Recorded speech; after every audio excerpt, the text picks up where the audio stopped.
दूसरी कहानी। ये बात तब की है जब मैं इस शहर में नया नया आया था। मैंने उस वक्त ये कहानी यहाँ के लोगों से सुनी थी। एक बूढ़ी सी औरत जिसके साथ कोई नहीं, ना पति ना कोई बच्चा। वो बिना व्हील चेयर के सहारे से चल फिर भी नहीं सकती थी।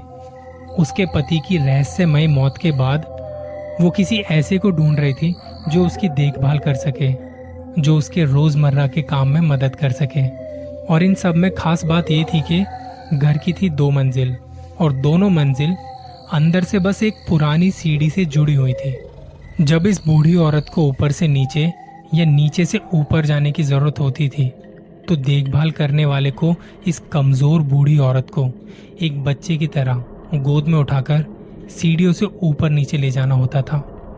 एक दिन पुलिस के पास इस बूढ़ी औरत का फोन आया। एक हत्या हुई थी और क्योंकि पुलिस की तैनाती के कारण पुलिस वाले कम थे, तब दिवाली की तैयारियों में लगे हुए थे और कातिल पहले ही घटना स्थल से भाग चुका था। तो शुरुआती जांच पड़ताल के लिए सिर्फ एक जासूस को भेजा गया। वहां पहुंचकर उसने बेल बजाई। काफी देर हो गई। उसे लगा शायद बेल खराब होगी, तो उसने दरवाजा खटखटाया।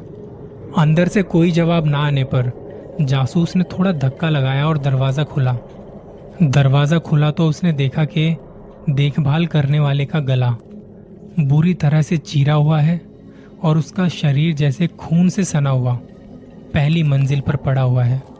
वो बूढ़ी औरत व्हील चेयर में बैठी चुपचाप और बिना हिले उसकी लाश को ऐसे घूर रही थी जैसे किसी गहरे सदमे में हो। जासूस को उस औरत पर बिल्कुल भी शक नहीं हो रहा था। एक तो क्योंकि वो चल फिर नहीं सकती थी और दूसरा इसलिए क्योंकि मर्डर के समय वो ऊपर ही फंसी हुई थी। उस जासूस ने अपने दस्ताने पहने, कुछ तस्वीरें ली वहां की, सबूतों के लिए अपने हाथ पैर मारे और शरीर को तब तक ढक दिया जब तक कि लाश की जांच पड़ताल करने वाले लोग नहीं आ जाते, जैसे आम तौर पर किसी मर्डर केस में होता है। अब उसने नीचे के फ्लोर से अपनी छानबीन शुरू कर दी।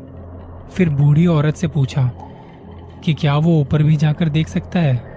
तो बुढ़िया ने इस बात पर जोर देते हुए कहा कि वो पूरे समय ऊपर ही थी और उसके अलावा उस दिन ऊपर कोई भी नहीं आया था।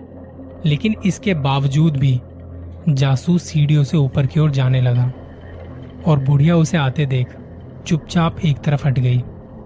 वहां सीढ़ियों के पीछे से एक पतला सा रास्ता था जिसके साथ ही 3 बंद दरवाजे थे। उन तीनों दरवाजों को बारी बारी खोलकर देखा। पहला, खाली बेडरूम, कुछ नहीं। दूसरा, बाथरूम और कुछ नहीं। ये सब देख जब उसे कुछ सबूत नहीं मिल पा रहे थे तो वो बेचैन होने लगा और धीरे धीरे तीसरे कमरे का दरवाजा खोला जहां वो बुढ़िया सोती थी। अंदर झांक के देखा तो उसे सब कुछ ठीक ठाक लग रहा था। एक अलमारी, बिस्तर और उसकी बगल में टेबल के ऊपर एक छोटा सा लैंप। वो बहुत गौर से कमरे की हर दीवार को जांचने लगा, लेकिन उसे जो मिला वो नहीं, पर बल्कि वो जो नहीं मिला, जिसकी वजह से वो जासूस चौकन्ना हो गया और उसका हाथ धीरे से अपनी बंदूक की तरफ बढ़ने लगा।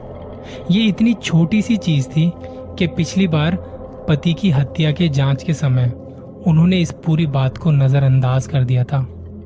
ऊपर की तरफ, ऊपर वाली मंजिल पर कोई टेलीफोन नहीं था। अचानक से उसने एक शोर सुना और वो अपनी बंदूक हाथ में लिए बाहर दौड़ा। वो बाहर उस बुढ़िया की तरफ दौड़ा और जाके देखा तो अब बस वहां पे एक व्हील चेयर थी जो हिल रही थी। तो क्या वो बुढ़िया कोई डायन थी जो अपना रूप बदल के वहां रह रही थी और लोगों को अपना शिकार बना रही थी? आपको क्या लगता है? कमेंट्स करके ज़रूर बताना।